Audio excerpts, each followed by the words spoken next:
Welcome to KNR blog. So ఎక్కడికి వెళ్తున్నాం, ఏం చూపిస్తున్నాను అనుకుంటున్నారా? అది తమిళలో చూసారు కదా, రేణిగుంట శ్రీకాళహస్తి అయితే వెళ్తున్నాము. ఇది పార్ట్ 1, పార్ట్ 2, పార్ట్ 3 కూడా, పార్ట్ 4 కూడా ఉన్నది.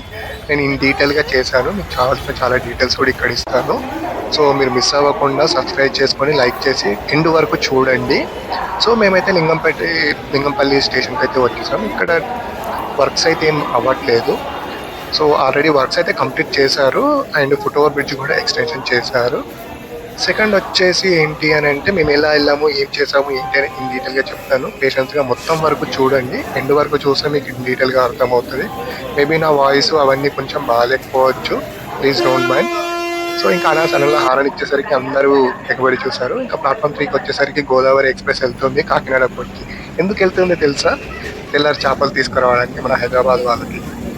So just for feeding. So ఇక్కడ మా అమ్మ వాళ్ళు అయితే టీ తీసుకొని వచ్చి వాళ్ళకి ఇచ్చేసాము. వాళ్ళు తాగేశారు. ఇంకా మా వైఫ్కి వచ్చేసి నువ్వు అన్ని రికార్డ్ చేయకు, పెట్టకు అని అంటుంది. మా అమ్మ ఇంకా నా పేరు నవ్వుతుంది. సో అక్కడ ఉన్నది మా అమ్మ పక్కన మా అత్తమ్మ అన్నట్టు. అక్కడ పక్కన ఉన్న ఆమె స్ట్రేంజర్, యాక్చువల్ అక్కడే పరిచయం అయ్యారు. ఇంకా మా అమ్మ వాళ్ళకి ఫుల్ ఫన్ టైం పాస్. వాళ్ళు ఇంకా ముచ్చట్లు వేసుకుంటూ వాళ్ళ పనిలో వాళ్ళు ఉంటే, నేను ఏ ట్రైన్స్ వస్తున్నాయి, ఏ ట్రైన్స్ వెళ్తున్నాయి అని కౌంట్ చేసుకుంటూ చూస్తూ ఉన్నాను. ఇంకా నర్సాపూర్ ఎక్స్ప్రెస్ కూడా వచ్చేసింది ప్లాట్ఫామ్ 2కి. అది రాగానే వెంటనే ప్లాట్ఫామ్ 3కి మా ట్రైన్ కూడా వచ్చేసింది. సో ఇంకా రెడీ అయిపోయి ట్రైన్ అయితే ఎక్కేసాము.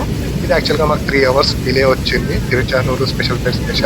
సో హైదరాబాద్ ఇంత హై రైజులు పెడుతున్నారు, మేము మాత్రం లూడో ఆడుతున్నాము ట్రైన్లో కూర్చొని టైంపాస్ కోసం. అలా ఒక 1 hour టైంపాస్ లూడో ఆడుకొని ఇంకా పడుకున్నాము. తెల్లారి లేచి అలా చూసేసరికి సూర్యుడు బద్ధకంగా వద్దామా వద్దా వీళ్ళని లేపుదామా వద్దా అనుకున్నట్టున్నాడు. బట్ వర్షం అయితే పడుతుంది. ఎందో నేను ఎప్పుడు శ్రీకాళహస్తి వెళ్ళినా వర్షం పడుతుంది. లాస్ట్ ఇయర్ వెళ్ళాను, అంతే వర్షం పడింది. ఇయర్ వెళ్తున్నాను, అదే వర్షము. అది కూడా గుంటూరు దాటగానే ఉంటుంది. సో ఇది ఏ రివరో కామెంట్ చేయండి. సో అదే మన పెన్నా రివర్. తర్వాత వచ్చేసి ఇంకా నెల్లూరు దగ్గరికి అయితే వచ్చేసాము. బట్ మాకు ఒక చిన్న ఇష్యూ అయింది ట్రైన్లో. ఏమైంది అని అంటే, మా ట్రైన్లో వాటర్ రావట్లేదు. సో నేను ఎక్కినప్పటి నుంచి వాటర్ రావట్లేదు. ఫస్ట్ అయితే కంప్లైంట్ చేశాను నేను, ఎక్కడ భరత్ నగర్ దగ్గర ఉన్నప్పుడు కంప్లైంట్ చేస్తే కంప్లైంట్ రిసీవ్ చేసుకొని చెర్లపల్లిలో యాడ్ చేస్తాము అన్నారు. బట్ అన్ఫార్చునేట్లీ చెర్లపల్లిలో వాటర్ లైన్ లేక యాడ్ చేయలేదు. తర్వాత గుంటూరులో యాడ్ చేస్తాం సార్ అని అయితే చెప్పారు. వాళ్ళు గుంటూరులో నైట్ యాడ్ చేశారట. అమౌంట్ అయితే వాటర్ అయితే ఫిల్ చేశారంట. బట్ వాటర్ అయితే లీకేజ్ ఉన్నది ఇక్కడ. సో వాళ్ళైతే మళ్ళీ నెల్లూరులో, గుంటూరు తర్వాత కంప్లైంట్ చేస్తే నెల్లూరులో అయితే ఆపారు. ఒక 15 minutes వరకు ఆ ట్రైన్ అయితే స్టాప్ చేసి మరి లైన్ క్లియర్ చేశారు. అక్కడ వాటర్ రిపేర్ ఉంది అని చెప్పేసి వాటర్ రిపేర్ చేసేసారు. పైప్ లైన్ రిపేర్ చేసేసి వాటర్ అయితే వస్తున్నాయి సార్ అని చెప్పేసి నా దగ్గర ఫీడ్బ్యాక్ తీసుకొని వాళ్ళు ఇన్ డీటెయిల్గా వీడియో తీసుకున్నారు. మీకు ఎప్పుడైనా ట్రైన్లో వెళ్తే ఎటువంటి ప్రాబ్లం ఉన్నా కూడా 139 కానీ, లేకపోతే అక్కడ ట్రైన్లలో ప్రతి దగ్గర నెంబర్స్ ఉంటుంది, కంప్లైంట్ చేయండి, వాళ్ళు సాల్వ్ చేస్తారు. ఇంకా సరే శ్రీకాళహస్తి వచ్చేసి దిగుదామని రెడీ అయిపోయాం. కానీ ట్రైన్ మాత్రం ఆపకుండా వెళ్ళిపోయింది. చాలా స్లో చేశాడు బట్ ఆపలేదు. సో మేము శ్రీకాళహస్తికి మళ్ళీ రేణిగుంట వెళ్ళి రిటర్న్ శ్రీకాళహస్తి రావాల్సి వచ్చింది. ఎలాగో అలానే రావాలి. బట్ ఏంటంటే ఇక్కడ 2.5 hours డిలే చేశాడు. ఇక్కడ మా వైఫ్ అదే అంటుంది, ఇది కూడా చెప్తారా, చూపిస్తావా అని చెప్పేసి. సో రేణిగుంట జంక్షన్కి బయట ఒక ఆల్మోస్ట్ 2 hours ఆపేశాడు. ఎందుకు ఆపాడో తెలియదు, మేబీ లైన్ క్లియరెన్స్ లేదేమో. తిరుచానూరు అంటే నెక్స్ట్ రేణిగుంట తర్వాత స్టేషనే కాబట్టి అట్లా కూడా ఒక్కొక్కసారి ఆపేస్తారు. సో దీనివల్ల మాకైతే 2 hours లేట్ అయిపోయింది. కానీ ఈ లేటును మేము ఎలా కవర్ చేసుకున్నాం అనేది మీరు చూడండి, స్కిప్ చేయకండి.